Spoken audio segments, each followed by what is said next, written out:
The Court of Appeals (CA) ordered Taguig City Prosecutor's Office to file rape and acts of lasciviousness against actor-host-comedian Ferdinand Vhong Navarro in an incident that happened in 2014 with model Denise Cornejo.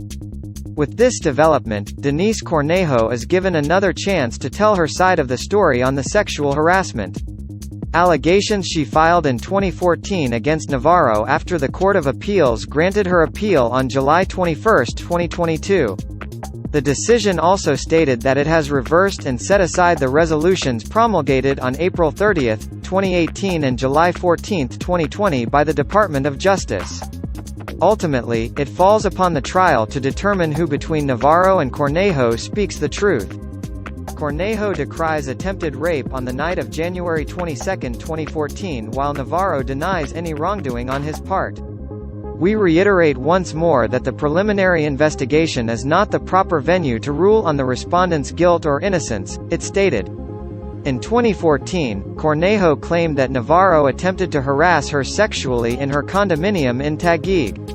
Businessman Cedric Lee figured in the incident after the National Bureau of Investigation filed several cases against him and Cornejo based on Navarro's affidavit on his alleged mauling in Taguig following events seen on the CCTV. Finally, it must be borne in mind that the admissibility or inadmissibility of the parties' evidence should be ventilated before the trial court. During the trial proper and not in the preliminary investigation, CA resolution stated, "There need not be an inquiry into whether there is sufficient evidence to procure a conviction. What is merely required is probability of guilt, the determination of which does not call for the application of rules or standards of proof that a judgment of conviction requires after trial on the merits. It is enough that it is believed that the act or omission complained of constitutes the offense charged. Precisely, there is a trial for the reception of evidence of the prosecution in support of the charge," it continued. The 26-page decision was penned by Associate Justice Florencio Mamawag Jr., Associate Justices Mary Charlene Hernandez Azura and Victoria Isabel Paredes. Given the peculiar nature of rape, it almost always presents a "he said, she said" scenario which leaves the trial court the task to decide whom between the private complainant or the accused should it believe. On one hand, justice must be rendered to a rape victim bearing in mind that she is physically, psychologically, emotionally and socially scarred, the CA said. On the other hand, an accusation of rape can be made with facility, and while the accusation is difficult to prove, it is even harder for the accused, though innocent, to disprove.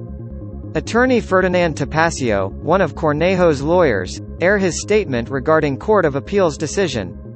"We in the Citizens Crime Watch, CCW, have never wavered in our belief that Ms. Cornejo was the innocent party, and that she was a victim 2 times over. First, of sexual assault, and later by trial by publicity wherein she was painted as the culprit, and Mr. Navarro as the innocent victim. Mercifully, after all these years, such doublespeak was proven untrue, and Ms. Cornejo now stands vindicated. As always, we have always believed in the justice system, and we continue to stand staunchly behind Ms. Cornejo in her long, painful journey to seek the truth and expose the lies against her for all to see," Topacio in his statement. "We will be meeting with her personally to seek an audience with the Justice Secretary. Since the petition to the Court of Appeals is in the nature of certiorari proceedings, it is immediately executory even pending appeal," Topacio added. Navarro has not yet issued a statement regarding the decision of the Court of Appeals.